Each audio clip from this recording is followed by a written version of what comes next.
So if you haven't heard, there is a new hit piece out on Tim Pool. It comes from Robert Silverman of the Daily Beast, and this is something that normally I wouldn't cover. It's not my job to go out and read these crappy articles and make reactions to it, especially when I would have to react to writing.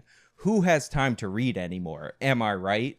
But the Young Turks decided that they were going to step up to the plate and feature Robert Silverman talking about his article about Tim Pool and how Tim Pool doesn't do fact checking. Tim Pool is not a real journalist. He just spreads misinformation, and he's been allowed to profit due to the YouTube algorithm. And also, they heavily suggest that Tim Pool should be banned from YouTube because the platforms need to take a responsibility. So we have an instance of an unsuccessful writer from the Daily Beast teaming up with a declining network on YouTube to censor another YouTuber because they're doing well and they disagree with them.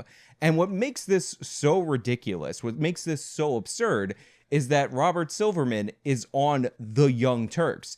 Everything that they say about Tim Pool, about sloppy fact-checking, sensationalism, applies in triplicate to the Young Turks, especially when they go on to say that Tim Pool is creating extremists that do violence in the real world. There's no examples of this at all whatsoever, and I have legitimate examples of multiple different killers inspired by the lies and the sensationalism at the Young Turks. But let's just give them a chance to make their position known, because maybe I'm wrong. Maybe if I listen to this interview, it'll be way more reasonable. Spoiler alert, it will not be more reasonable. Joining us now is Robert Silverman. He is a freelance reporter and also a contributor to the Daily Beast. He recently published an article titled "How Coward and Phony Tim Pool Became One of the Biggest Political YouTubers on the Planet." I mean, even with that headline, you can tell what's going on here. Tim Pool is a much bigger name than this Robert Silverman guy. He's way more successful.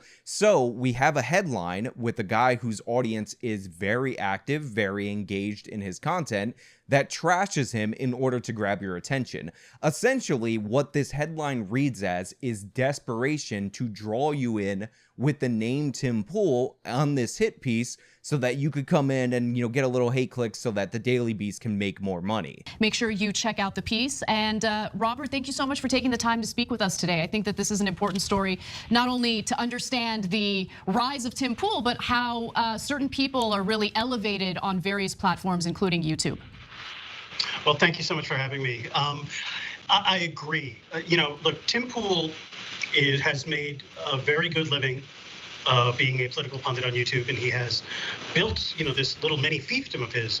But the story isn't, I think, really entirely just about how Tim managed to flunk out of digital media and rise to this level of success. It's about how YouTube as a platform necessarily enables Tim Pool's kind of commentary. So notice already the tone and tenor of the conversation. He leads off talking about how Tim Pool flunked out of digital media and now he's a commentator on YouTube, as if YouTube is a lower profession than working in digital media. By the way, this guy works for the Daily Beast. He obviously flunked out of something in his life in order to end up at that position. But more importantly than that, failing before you succeed is not something that's dishonorable at all. I talk about how I started this YouTube channel after I graduated from school, and the internship that I was at developing graduate courses on the video editing side ended up evolving into a job, but that job didn't pay me. Through that failure, through that struggle, I have built myself up on this platform with the skills that I learned from that job.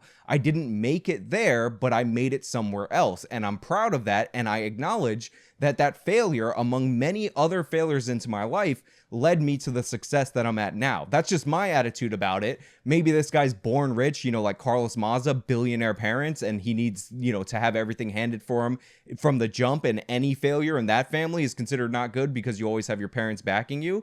But this isn't the way most people operate in business. Most people fail a bunch of times before they're successful. Case in point, by the way, Cenk Uygur, who failed on his own show, The Young Turk, which he did on public access, and failed multiple different times until he got to the point where he is today. It's about how YouTube as a platform necessarily enables Tim Pool's kind of commentary.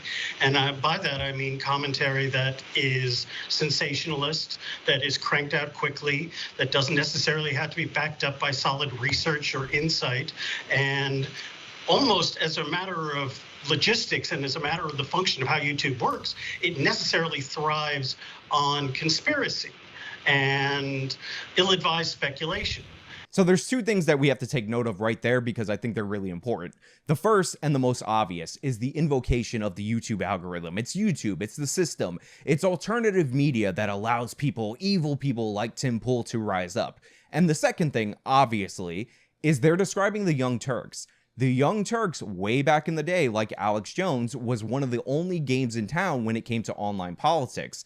Part of the way that they got big on YouTube was that they cranked out a bunch of sensationalist content that was not well researched. All they did was read news articles and add commentary, very similar to Tim Pool. The difference is, of course, is that Tim Pool's commentary, for the most part, is relatively measured to the Young Turks commentary, where they start adding intentions and reading between the lines and outright making up motives and adding things that were said that were actually never said at all to the news stories that they have. So Tim Pool doesn't do that as much as the Young Turks, but the conspiracy theories, all that nonsense, sensationalism, the Young Turks, again, way worse in everything that he described. And that's the arena that Tim has managed to flourish in, as I said, after trying to make it in digital media and not succeeding. And certainly not to the level he has on YouTube. Again, last final dig about how Tim has tried to make it in digital media,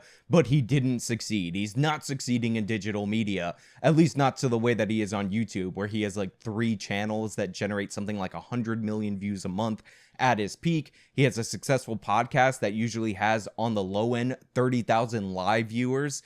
Every episode has at least 300,000 viewers, and on the high end, I've seen him get up to 100,000 concurrents, but he didn't make it big at Vice because he left Vice, a company where he didn't become a millionaire. The fact that he became a millionaire on YouTube doesn't matter. What the hell are you even talking about?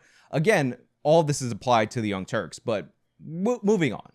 Yeah, I want to jump in there. So Robert, I want to ask you about the long con. This reminds me a lot of Trump, but as a prelude to that question, I want to say, look, I gonna vary with you on the structure of YouTube a little bit, right? So Jenks is gonna compare Tim Pool to Trump. It's gonna be stupid. We're gonna skip over it. But I do like that Jenks like, well, it's not necessarily the structure of YouTube that promotes sensationalism, because Jenk, at least from the businessman, he's not Anna, the intern that is now working as the contributor and co-host, knows that he benefited a ton from the algorithm, and Tim Pool, to a certain extent, like every other creator on YouTube, is playing the same game that he is. I want to say, look, I gonna vary with you on the structure of YouTube a little bit, right? So it rewards things that certain communities like, right? And then it builds an algorithm loop to reinforce what that community likes. The problem is, I don't think not necessarily in the conspiracies, et cetera, as much as, and that's a big problem, and it's related to this. But I think the number one issue is it rewards passion and emotion, but doesn't necessarily reward facts. And so when you have a phenomenon like that, now connected to the con game here, eventually con men rise up. There's nothing more absurd to me than when Jenk starts going into his reasonable tone, where he talks about how, oh, it's the algorithm, it's not necessarily conspiracy theories, but it rewards emotion more than facts. Think about Cenk Uygur for a second and think about Tim Pool. Which person is more well known for crazy, overly emotional, boisterous rants? Is it Tim Pool or is it Cenk Uygur? Out of the two, and both of them have been sketchy on the facts before, I have my disagreements with both of them, but obviously I would be more in agreement with Tim Pool or more supportive of Tim Pool than the Young Turks, because one of them I make a ton of response videos to making fun of and the other one I don't. Which one is more loose with the facts? I mean, I have an entire playlist that I haven't even updated in months, and it's still over 30 videos of the Young Turks getting basic facts about stories wrong. Where he starts out kind of nonpartisan, then pretends to be on the left, and then stops pretending to be on the left, but then as part of a right-wing grift still pretends to be someone on the left, right? But meanwhile, what he's really doing is reacting to his audience. And so when people look for that misogyny and that and anti-Black Lives Matter and all those things, then he gives them what he wants. He gets rich, and it creates a vicious cycle, which is great for him and maybe great for racism and sexism, but terrible for everyone else. So this could actually lead to an interesting conversation. Unfortunately, we can't have that interesting conversation because the conversation being had, the article written, what's going on in the Young Turks and with digital media going after people on YouTube is that they're trying to get YouTube to ban people that are more successful than the crappy journalists at these digital media outlets.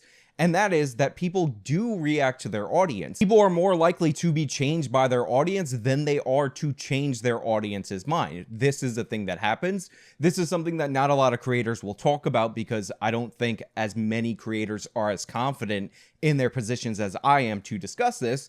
But this is pressures that everybody feels, that everybody encounters, and you just have to power through it. And if you believe that you are principled and you have the facts on your side, if you're strong enough to deal with that. But by the way, the Young Turks reacts to their audience in this way too. When their audience started following their videos because of all this anti-cop stuff, wouldn't you know it, they would dig across the news across the country for stories that were anti-cop. When they wanted more racialized stories that are anti-cop, the Young Turks would put in the titles that it was a black person allegedly being victimized by the cops. And when it wasn't a black person, all of a sudden, the races didn't matter. You've seen this before. White cop kills black person, and then when it's a headline of a non-white cop, it's just cop kills black person. And when it's a non-black person, it's cop kills unarmed person. This is how they roll all the time. These are all reactions to their audience. They've become more radical. They've become more left-wing. We've seen this with Cenk being bullied by his audience on Twitter on defund the police. He used to say that that was a stupid slogan because it's a stupid slogan, but then his audience kept hitting him and hitting him and hitting him on how he should be against the police. So now Cenk says, I'm for defund the police, but what I mean by that, and he goes into like a 45-minute explanation, and he even attacked Barack Obama for holding the same position that Cenk held originally and then has come back around to over time. Well, yeah, I think I think you're absolutely right. I think one thing that Rebecca Lewis, who is an extremism researcher at Stanford University, told me is that, that there's been a great deal of time and energy, both in reporters and in academicians and educators and analysts, trying to understand the ways that YouTube can radicalize its audience. That the more YouTube they consume, the more it drives them further and further to farther extremist content. But I think what we see with Tim Pool is that the converse is also true. Is that YouTube over time radicalizes its creators. So again, we're hearing about how YouTube can not only radicalize the audience, but YouTube is radicalizing the creators. And again, audience can change creator opinion, creators can change audience opinion, but it is up to you, the person on the receiving end of this content, to go to the links that I have in the description and fact check what I say in all of my videos. You should do that. Don't just take my word for it. I leave that information there so not only you can fact check me and know I'm telling the truth for myself, but if I do get something wrong, you can tell me and I'll correct it in the next video. This has happened multiple different times on this channel because I respect you guys enough to give you the information and draw your own conclusions at the end of the video after hearing my opinion. This is not something where I make videos and you're forced to watch it and then you are compelled through your life to never question what I say. It's being presented this way because for the only way that they can make the argument that YouTube needs to be censored and mainstream media needs to be promoted, coincidentally this Daily Beast is backed by a big corporation, is to say that you guys out there are lemmings who can't think for yourselves and you just watch whatever the algorithm says. You just hit that autoplay and somehow don't end up on Fox News videos or MSNBC because that's what YouTube does to news content, and you just can't imagine anything beyond that. Go out, look up the information. I always put the original video, I always put the sources. You go find it for yourself and you come back because you're an adult, you're responsible, you're a conscious, sentient being. act like it and don't let these people treat you like you're nothing. No, this is such a fascinating component of your reporting, and it's something that you kind of see play out in real time. And what I find fascinating, look, you write, here's an excerpt from your piece. A former digital media journalist who originally built up his name with on-the-ground reporting and live streaming, including stints at Vice and Fusion, Poole now postures as a rational centrist, you write, or disaffected liberal who grew to loathe the excesses of the left. Again, we're talking about how Tim Poole postures himself. It's all trying to imply that he doesn't believe what he says. I've argued with Tim Poole because I did his show before his show. Actually, the conversation before his show was way more polite and cordial. After his show, which again, it wasn't like it was unpolite, we argued for like 45 minutes about a topic because Tim Poole actually does believe the things that he says. He might not be the best at fact checking the articles. Sometimes I think he goes too fast when he's cranking out all those videos a day, but he does have core beliefs. And I even said, you know, for somebody who's supposedly a fence sitter, you actually put up a good argument. And he said, look, I call myself a fence sitter as a joke because that's what people in the audience call me, but I do have core beliefs. And these core beliefs, by the way, are not right-wing beliefs. He may have been a Trumper or a Tulsi Gabbard person, but he is somebody who is on the left. He's in favor of universal health care. I didn't know this at the time, but he's in favor of that like paid maternity leave. He's in favor of other left-wing policies. He's pro-choice, etc., etc. And these are beliefs that he has not moved on over time as he's generally moved to the right in what he acknowledges publicly. And so would we talk about the grift, right? I mean, it's really repurposing a strategy that we've seen on Fox News where they'll seek out a black person who'll come on the show and say awful things about the black community. I just want to point out that fundamentally the premise of what Ana Kasparian is saying is that black people have acceptable parameters of public discourse, and every time you see a black person disagreeing with the left, because that's what she's talking about, people who disagree with the left, they are sought out by white people in order to confirm their narrative. They can't be independent thinkers because if they were independent thinkers, they would think exactly what Ana Kasparian demands that they think. So absolutely disgusting, horrifically racist by Ana Kasparian and absolutely embarrassing. But of course, we're hearing about how Tim Poole, because he doesn't support Black Lives Matter rioting, is the real racist. And in order for this, strategy to work, you would need someone like Tim Poole, someone like Jimmy Dore, someone who pretends to be on the left or pretends to be a Democrat, who's just viciously, constantly attacking the left or Democrats. Once it's abundantly clear that these are just people on the right and they're just spouting the same right-wing propaganda, that's when it's a little less interesting. And of course, Ana, with no emotional discipline, brings up Jimmy Dore. By the way, the impetus for them bringing this guy on is that Tim Poole has publicly taken the side of Jimmy Dore. This happened during the podcast we were on. And Ana doesn't like that, so she's attacking him. She brings up Jimmy Dore as like this fake leftist. Again, it's such a weird, creepy tactic. Remember, Ana's supposedly accusing him of sexual harassment, but what she's really constantly bringing up is how Jimmy Dore isn't really on the left. And I've said it before, and I'll say it again. Jimmy Dore is more left-wing than TYT. TYT is definitely more left-wing than Tim Poole, but Jimmy Dore is further to the left. He doesn't want to have even the squad because he thinks they're not progressive fighters enough. I think that's ridiculous. I think when you go that far left, you become ridiculous. But to say he's on the right because he's criticizing the left from the left is absurd. I do this to the right all the time. I would criticize Trump for what I thought were bad policies on this channel. I was a big Ron Paul guy. I thought a lot of these mainstream Republicans, ever since I was 19, weren't real conservatives because they weren't interested in cutting any government spending at all whatsoever. That doesn't make me a Democrat because I was criticizing George W. Bush or I criticized Donald Trump on trade policy. Oh, absolutely. I think, look, you know, there was a message that one of Tim's Twitter followers forwarded to me very generously of this one person, in which Tim said, like, you know, outright, his audience, he considers his audience to be somewhat right-wing. And his audience, the way he described it, and this was probably around December 2020, was libertarians, Trump voters, and intellectual dark web type liberals, which to me is just right-wingers. So after Anna's stupid rant, this guy brings up that he got a direct message from one of Tim Pool's Twitter followers, where Tim Pool said his audience was conservative, libertarian, mostly people on the right, moderate, lefties, centrist, etc. Therefore, Tim Pool is on the right.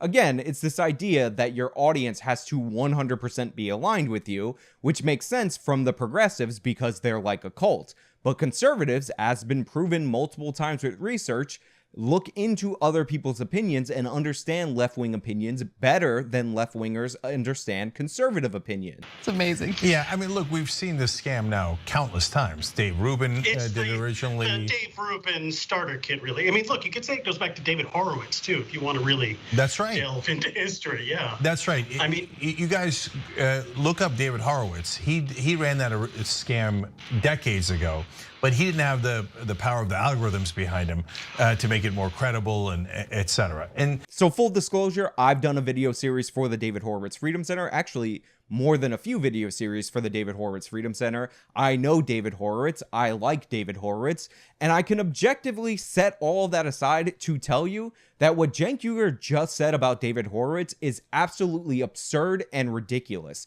You want to know why David Horowitz left the left? David Horowitz was raised in a household where his parents were communists in Forest Hills. He wrote best-selling books on the left on how to be better leftists. Some of these books are still used by the left to this day. David Horowitz was a major supporter of the Black Panther movement. The thing that shook David Horowitz from the left wing and made him go right was that somebody that he got a job with an organization that he was working for was murdered by the Black Panthers.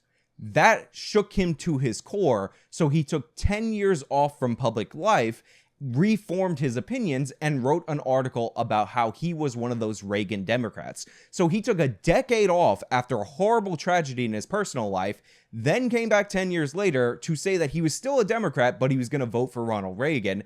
And then he was pushed out by the left. He's written a ton of books. He has a very successful foundation, the David Horowitz Freedom Foundation. It's absolutely wonderful. Obviously, people are going to say, you agree with this one half of a quote he got? Yeah, we're different people. We get that. But David Horowitz, a great guy, a great fighter. Much better story than Cenk Uygur, who left the Republican Party, former member of the Federalist Society, a guy who said that he didn't like George Bush when he got the nomination over John McCain. Therefore, he went to be a hardcore progressive. So, Cenk, what the hell are you talking about? David Horowitz is the original grifter. David Horowitz is a fantastic dude, and his story makes 100% sense. Again, these people treat it like it's a religion. If you leave the religion, you're an apostate, and there's no reasonable reason why you could break the faith. David Horowitz left because he had a change of heart. He spent half of his life as a progressive, as a communist. He had an event that shook him to his core, and then he spent the other half of his life trying to undo the horrible damage that had been done. Also, a big factor in David Horowitz's change is when the Soviet Union fell and we learned the horrors of the Soviet Union that were being denied by the left wing, he took that to heart because he was somebody who was advocating for a socialist system. So everything Tim says is suddenly like civil war is going to come any minute now, the states will break up, the end is not. But in private, Tim uses a slightly more pointed phrase, and that phrase is race war. So the other thing that he harps on is that Tim Pool allegedly in private at some point used the term race war instead of civil war. He adds a little bit extra to that, but again, we're talking about a quote from an anonymous ex-employee, so you could take that with a grain of salt. But overall, the idea that you can't use the term race war, to me, is ridiculous. Racial polarization is very dangerous in a nation. I don't want for there to be any type of racial fighting in the country. If you want to call that a race war, then I'm against a race war. One of my biggest problems with the Young Turks is they seem to be promoting a race war. They hype up race. They gin up hysteria about it. They report about white people attacking black people, which is some of the most rarest crimes in the entire country. And black people are far more likely to attack white people, by the way, something like 17 times more likely, like it happens every day, which gins up hysteria and has led black people in the real world to go out and kill white people and police officers. multiple different occasions based on the Young Turks' sensationalism and terrible reporting. Yeah, and I mean, when you consider some of the violence that's broken out, of course, the most prominent example is January 6th. These Trump supporters thinking that they're gonna storm the Capitol and overturn the results of the election, topple the government. I mean, it gives you a sense of how destructive these types of narratives can really be. Anna, there is no connection at all from Tim Pool to January 6th. You at the Young Turks endorse Black Lives Matter rioting. You made excuses for it. You downplayed it. But more importantly, you've inspired acts of terror. You inspired the Baton Rouge shooting. Your network did that, among many other anti-white or anti-police actions. That's TYT's legacy. I don't have to reach and say, hey, Tim Pool vaguely says some things over here, but also at the same time, there was this event that wasn't connected. I can draw a straight line from the lies on your network that came out of your mouth to actual actions that led to people dying. So if you want to play that game, I'm ready anytime you want. And Robert Silverman, where's your article about that? Where's your article about the dangers of the Young Turks, an organization that lies and has actually inspired violence? Where is it? Is it because when it's a left-wing person that you agree with, then it's totally fine? When they have you on your show and then they're going to flatter you and be like, oh, what a great article. You quoted some anonymous people. We love you, Robert. So that's all of a sudden you don't care about extremism and violence, right? But what I find so fascinating about your angle in this reporting is that unlike the Dave Rubins, who were certainly backed by corporate money, who were backed by people like the Koch brothers, right? They were receiving, grants or donations, whatever you want to call them, in order to put this garbage content out. I'm sorry, did Anna just say garbage? Why does that remind me of something? Is Anna better than you? Am I saying that I'm better than you? I guess I'm going a little further than you are. Yeah, I'm fucking better than you. Much better than you? Okay, much better than you. Are you garbage? You are garbage. You're garbage. You're garbage. Okay, back to the video. It's actually the opposite with Tim Pool, where he's not being radicalized because he's being funded by corporate donors or anything like that. He's literally being radicalized by the rewards he receives through this sensationalized, even violent content that he puts out there, right? So I've actually talked about this multiple different times on YouTube, and I've actually given the Young Turks the benefit of the doubt a little bit when it comes to this, that there is really no difference from being audience funded or being corporation funded. If your audience expects a certain thing from you and they're responsible for your meals, that puts pressure on you to say certain things. Now, obviously, if you work directly for a corporation, they own the show, the only reason you're on air is because of the corporation. That's a little different. But the Young Turks has taken corporate investment money. They've taken money from Jeffrey Katzenberg very famously. That can have the same corrupting influence as if it was just their members. If a bunch of their members canceled overnight because they did something, you would expect to see a change from the Young Turks. But people seem to be uncomfortable by the idea that it works both ways, whether you're corporate funded or non-corporate funded, that money can influence you. It can be corrupting. It can give you bad incentives to report what your audience wants to hear rather than what they need to hear or what is actually true, and just pawn it off on only corporations. And the Young Turks are one of the organizations that does that, but instead they're attacking Tim Pool for being crowdfunded, which is really weird because they are very proud to be crowdfunded and corporate funded, but whatever, I'm sure it has no influence on them. Also, Anna, what are you talking about when you say violent content? Through this sensationalized, even violent content. Anna, draw me a picture of how Tim Pool is making violent content on YouTube. He does a podcast for 2 hours a day, 5 nights a week. He does 1,800 videos on his other channels where he reads 75% to 100% of an article, none of which is violent. I don't see where you're getting this from.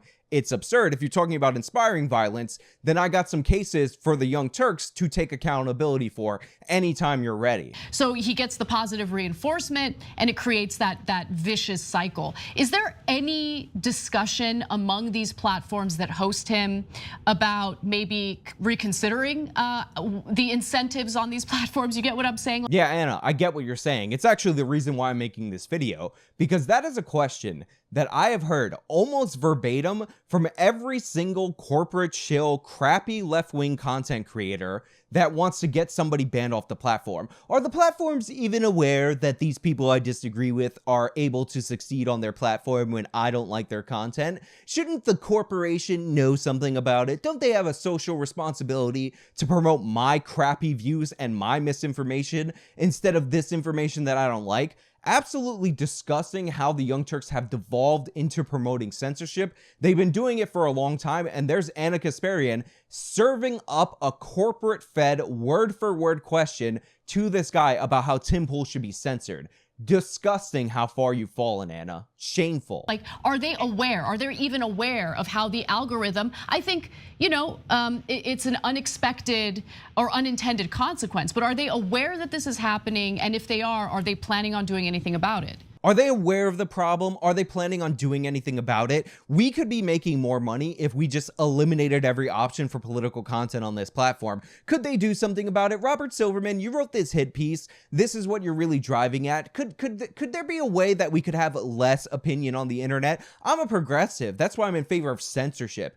Again, ridiculous, disgusting. I've heard that question so many different times, and to hear it from the Young Turks, to hear it from Anna Kasparian, who was a 20-year-old intern hired at TYT because she was willing to work for free, a network that could not exist without the free and open internet, without YouTube allowing all manner of craziness in the beginning, is shameful. They always talk about how people don't want to give people a hand up with welfare payments, how people try to pull up the ladders behind them. That's Anna Kasparian to a T. That's what she's doing right there. She's saying, I don't want other people to make it on this platform because they criticize me, because they disagree with my politics.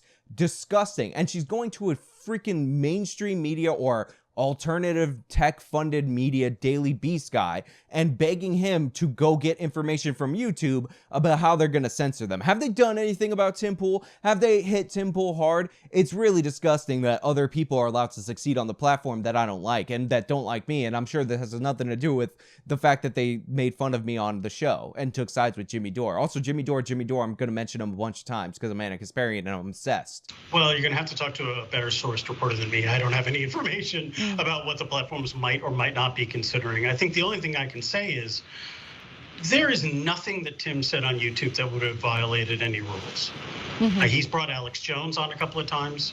By the literal, by the letter of the law of YouTube's rules, he has not broken any rules. I'm going to say something that's really unpopular among content creators on the internet, but I think it needs to be said. YouTube has actually gotten better over the last 6 months, maybe 9 months, maybe even the last year with their monetization system and their terms of service and being more clear about it. Obviously, there are special exemptions where they reinterpret rules or they retroactively enforce rules. Everybody knows about that. But overall, over the last whatever period of time, YouTube has gotten better in being more clear with their terms of service. What's happening here is that now that content creators like Tim and like myself and other intelligent content creators who read the terms of service, figure out the rules and approach our content and try to get our message out in that way that doesn't violate TOS, are following those rules, he wants the rules changed after the fact. He's like, everything Tim Pool is doing is not against the rules. He's not saying that to say that Tim Pool is following the rules.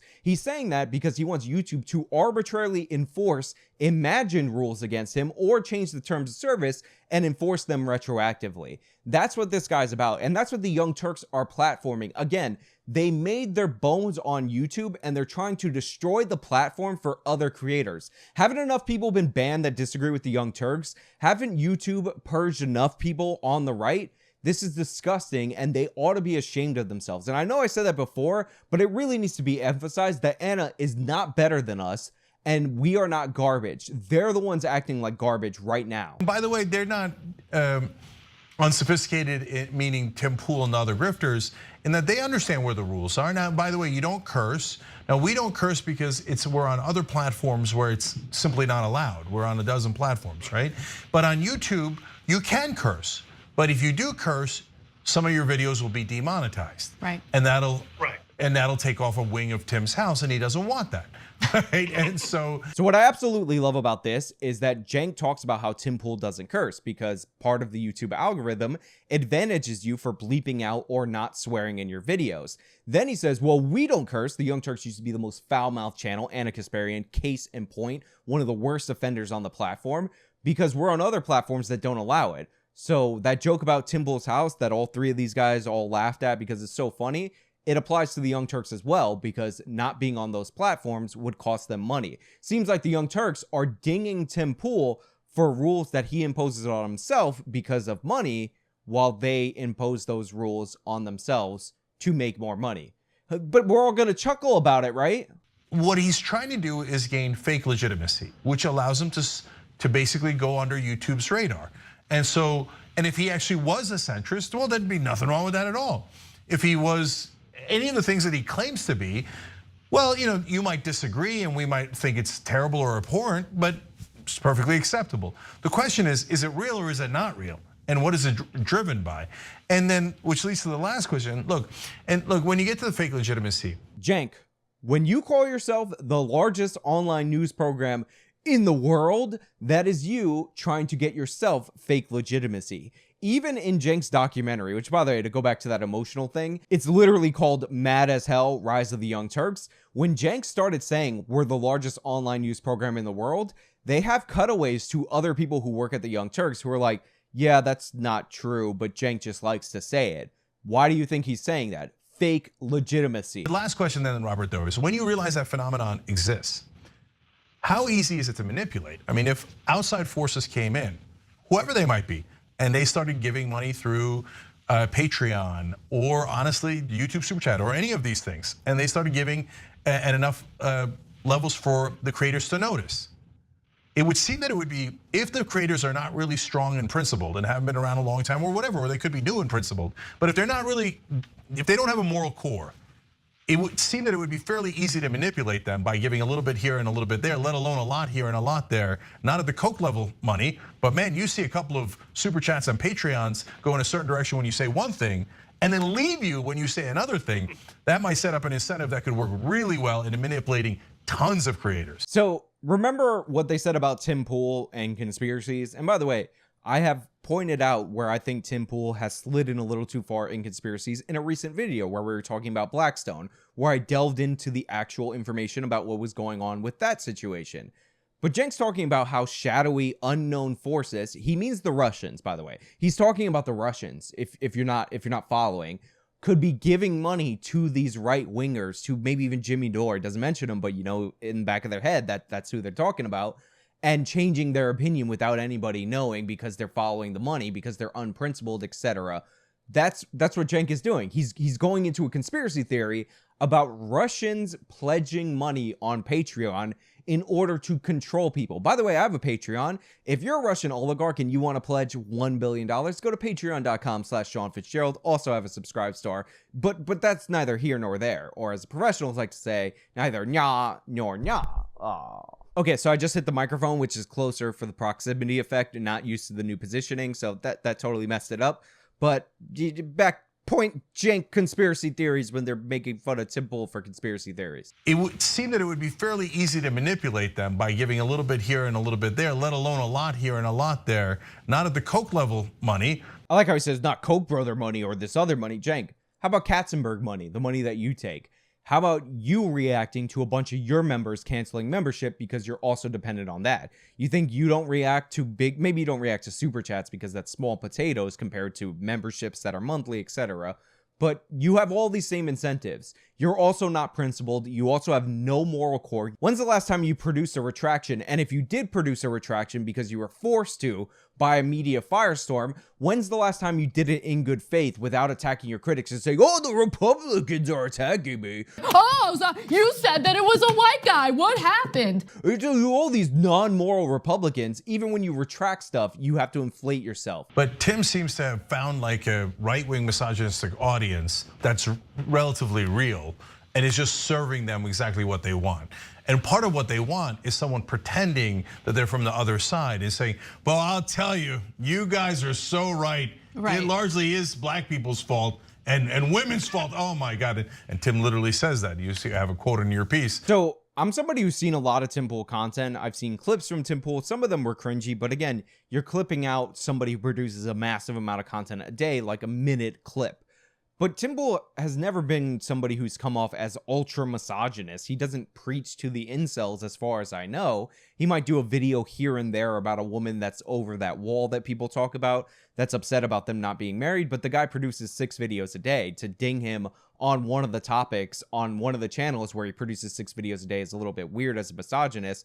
And the whole black people, their fault or whatever, I think that goes back to that other video on Ben Carson that we did, where Cenk is incapable of acknowledging that black people have agency and they are responsible, like most individuals, 95% of them, for the circumstances in which they live. They are responsible for their own station in life. They have control over their life. So Cenk's just pulling in stuff from all over.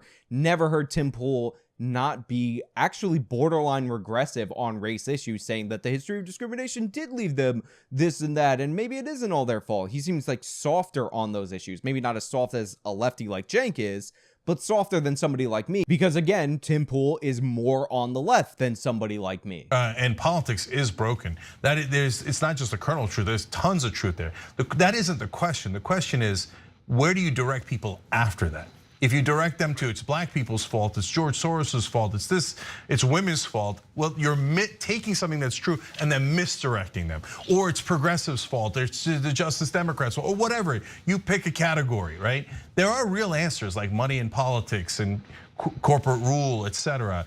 But that is not where these, in my opinion, charlatans are going. So again, what this fundamentally boils down to is that Tim Pool brings up some issues that the Young Turks brings up, but he doesn't agree with Cenk's conclusion. So it's an ego thing, and also you disagree with me, therefore you must be evil thing, because progressivism is a religion, and Tim Pool, as somebody who left the left, who used to be on Occupy, is an apostate in that religion. So they're trying to destroy him, much like a very well-known religion that we're talking about, or not talking about, because of the algorithm. And of course, I'm referencing the Quakers. Those oatmeal people are really harsh on apostate. But hey, those are just my thoughts. Let me know your thoughts down in the comments below. If you liked the video, you can show me by leaving a like. You can subscribe for more content. Follow me on all my social medias. They are linked in the description. Support me via the support links also in the description. This has been me talking about the thing or whatever with the Young Turks. Until next time,